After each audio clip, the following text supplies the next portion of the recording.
সম্প্রতি ছাত্র জনতার আন্দোলন ও ব্যাপক রক্তক্ষয়ের মুখে ৫ আগস্ট শেখ হাসিনা সরকারের পতন ঘটে। এ নিয়ে শেখ হাসিনার মেয়ে সাইমা ওয়াজেদ পুতুল তার মনোভাব প্রকাশ করেছেন।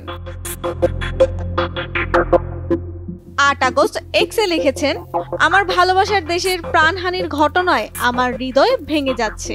সেই সঙ্গে এমন কঠিন সময়ে মায়ের পাশে থাকতে না পারায় আর মাকে জড়িয়ে ধরতে না পারায় হৃদয় ভেঙে যাচ্ছে।